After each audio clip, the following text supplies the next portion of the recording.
있더라고요. 이게 이렇게 엎어져 있으라고 땅에. 손 이게 다 묶어놓고 발도 다 묶어놓고 엎어져 있어요. 그리고 그 상태를 어떻게 하냐? 애나 어른이나 다 엎어져 있게 만들어요. 못 일어나게 엎어져 있더라고요. 그렇게 엎어져 있는 상태 어떻게 하냐? 네, 코끼리 그 군대가 코끼리 병사들이 그 코끼리 병이 가가지고 그 엎어져 있는 상태에 그 부종민을 갖다가 다 밟아 죽여버립니다. 또 밟아 죽일 때 내장과 이런 해구 같은 게 막 팍팍팍 터져요. 이제 그걸 갖다가 시타르타가 직접 보지는 않고 영적으로 이제 그거를 봐요. 이제 천하통이 터졌으니까 그 장면을 계속 봐요. 이제 근데 그게 너무 잔인하니까 이제 자기가 이제 그 죄책감에 시달리는 거예요. 시타르타가 내가 가서 막았으면 저 부종민들이 저렇게 학살당한 걸 내가 막았을 수가 있었다면서 막 통곡을 하면서 맨날 며칠 동안 계속 울어요. 근데 다시 생각을 해도 자기가 거기 가서 말렸어도 그 전쟁은 막을 수가 없었어요. 그래가지고 시타르타께서 이제 이거를 만든 방법은 뭐냐? 인간의 3대 이게 세 가지가 문제다. 먼저 탐욕과 분노와 무지. 만약에 얘네들이 서로 간에 탐욕이 어떻게 보면 전쟁은 기본적으로 정복 전쟁이고 상대방을 제압하는데 탐욕을 채우기 위해서 전쟁을 해요. 그래서 탐욕이 문제이다. 그리고 전쟁을 하게 되면 기본적으로 증오를 하고 분노를 하게 되죠. 네, 그래서 분노가 문제이다. 첫 번째가 탐욕. 상대방을 뺏고 싶은 그 마음. 그게 탐욕이 먼저 인간의 마음의 문제이다. 그 당시에는 인간들의 그런 마음자리가 복잡하지가 않았기 때문에 전쟁을 일으키는 최고의 이제 그 세 가지 요소를 이제 뽑아낸 게 그 당시에는 시타르타에서 다른 부족을 이렇게 제압하고 자기네들이 이걸 갖다가 먹으라는 게 탐욕이 첫 번째 문제다. 그 두 번째는 뭐냐? 전쟁인데 분노가 문제다. 그 세 번째가 뭐냐? 무지다. 왜 무지를 넣냐? 만약에 그렇게 해서 죄 없는 사람들을 학살을 하게 되면 이 카르마의 법칙에, 우주의 법칙에 의해서, 이제 그걸 인도에서 카르마의 법칙이라고 해요.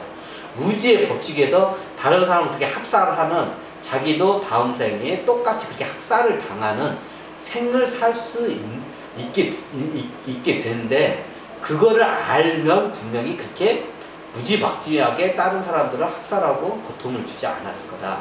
근데 이걸 모르기 때문에 얘네들이 그 죄를 짓는 거다. 만약에 이걸 사람들이 이걸 알았으면 다음 생에 네가 지금 뿌린 대로 거둔다고 하고 인과응보의 법칙이 이 카르마의 법칙을 안다면 자기가 쉽게 다른 사람을 이렇게 학살을 하거나 해코지하거나 죄를 짓는 짓을 안 하게 될 것이다.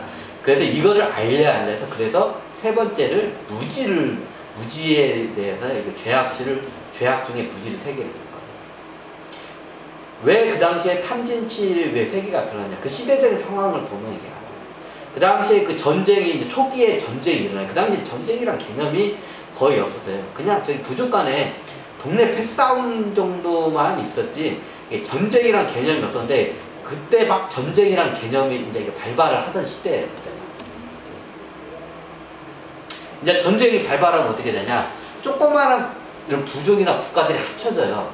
처음에는 연맹 국가로 크다가 연맹 국가들이 나중에 커지면 다른 데하고 이런 뭔가 이런 이게 뭐냐 정복이나 탐욕이나 여러 가지 이해관계가 붙으면 이제 전쟁으로 넘어가면 정복 전쟁으로 보통 넘어가요. 그게 시타르타의 그때에서 이제 그게 일어나기 시작해요. 그 양반이 쉽게 말하면 전쟁의 인도의 전쟁이라는 역사가 시작하기 딱 그 상태에 이 양반이 내려온 거예요. 왜? 그걸 갖다가 이제 막기 위해서 인도에. 그럼 저기 중원 쪽은 중국이나 이쪽 한반도 쪽 이미 전쟁이 다분하게 일어났어요. 거기는 이제 평지에 쉽게 왔다 갔다 왕래를 하기 때문에 전쟁이 이전부터 많이 있었어요. 거기는 훨씬 이전부터. 근데 인도는 지정학적으로 이게 서로 왔다 갔다 힘들고 산맥하고 나라나 부족들이 이게 박혀있기 때문에 서로 왕래하기가 힘들기 때문에 왕래하기 힘든 상태에서는 전쟁이 일어나기 힘들어요. 근데 문명이 이제 청동 문명이 들어오고 여러 가지 그 외부의 전쟁이라는 이제 그 중국으로부터 들어오고 이런 문명 같은 게 들어와요. 그러면서 이제 전쟁이라는 이런 문명이 그때부터 시타르타 때부터 발달. 그 전에는 전쟁이란 개념이 없었어요. 그냥 패싸움 정도는 있었는데 전쟁이란 개념은 없었어요. 그래서 이 전쟁을 막기 위해서, 인도의 이런 전쟁을 막기 위해서 그 탐욕과 분노와 무지가 이것만 알면, 지도자들이, 사람들이 이것만 알면 서로 간에 전쟁을 안 일으키고 이런 대대항 이런 학살 사태가 안 일어날 거라고 이제 판단을 해가지고 그 세 가지를 딱 하는 거예요. 여러 가지 마음에 대해서는 아음경에도 정리를 했어요. 근데 이제 사람들이 앞으로 이제 일어날 전쟁을 막기 위해서 이 세 가지를 대표적으로 뽑아야 됩니다.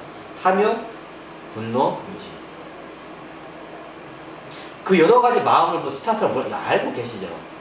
다 알고 그 여러 가지 인간의 마음에 대해서 굉장히 요즘 심리학에 가까울 정도로 이게 암경을 보면 인간의 심리학에 가까울 정도로 이게 설법을 해요.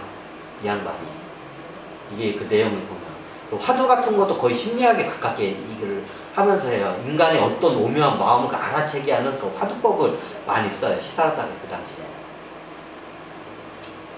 이걸 뭐 닉바산이라고도 하기도 하죠. 그 자기의 마음 알아채기. 이게 보통 이제 시타르타 때께서는 그런 식으로 많이 이게 수행을 많이 시켰어요. 이제.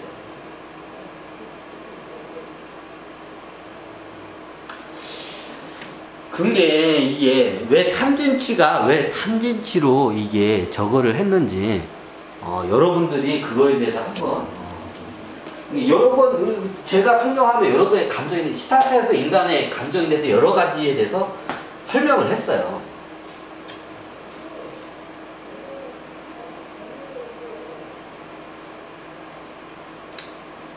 여러분들이 이제 이게 왜냐면 불경이나 이런 거 봤을 때 그 시대적인 좀 입장을 약간 생각하시면 그게 좀 이해가 돼요. 왜 저렇게 했는지.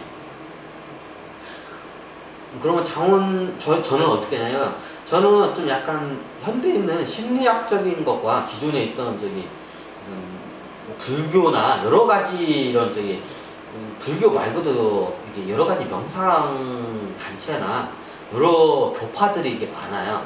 근데 이거 다 이게 보잖아요. 다 불교에서 이게 대부분 이걸 갖다가 갖다 써요, 많이. 왜냐면 불교의 자료가 원체 많고, 이 역사가 오래됐기 때문에, 예를 들면 우리나라에 뭐 대종교 중에 원불교, 대종교가 불교, 카톨릭, 뭐 기독교 3대 종교가 있잖아요. 그 외에 저도 이제 대략 해봤는데, 뭐 대승주리교, 원불교, 증산도 이런 걸 보면 이게 약간 선도적인 것고 불교적인 게 약간 섞여져요. 정확히 따지면 불교에 선도적인 게 섞여 다 들어가 있어요. 기존에 있던 거 갖다가 다 이게 좀 섞여 들어가 있더라고요. 이게 저게 옳고 저게 뭐 그러다는 게 아니라, 여기는 이렇게 정리했고 저렇게 정리했다. 이제 이걸 어떻게 효율적으로 대중들한테 저는 이걸 갖다가 이해를 쉽고 간단하게 설명을 하느냐, 이제 여기에 포커스를 저는 둔 것뿐이에요.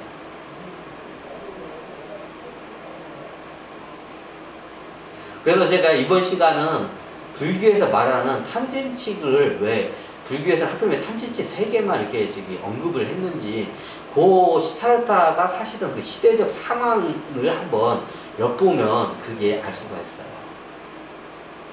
대부분적으로 이런 앞으로 큰 사단이, 전쟁 같은 큰 사단을 받기 위해서는 탐욕, 분노, 무지를 갖다 깨쳐야겠다. 이걸 먼저 대중들을.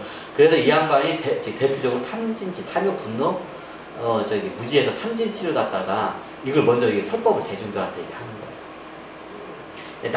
다른 이제 인간의 오묘한 여러 가지 마음에 대해서도 설법을 많이 해요. 이제 이거는 이제 좀 수제자급이나 수행자들한테 이제 하고, 보통 대중들한테는 이제 이런 거를 많이 설법을 해요.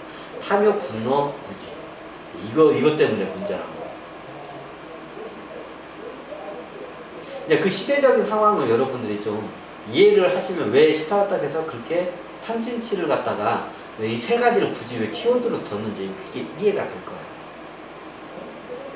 그래서 이번 시간은 탐진치에 대해서 한번 강의를 한번 했습니다. 네, 감사합니다. 다음에 더 좋은 컨텐츠로 여러분께 뵙겠습니다.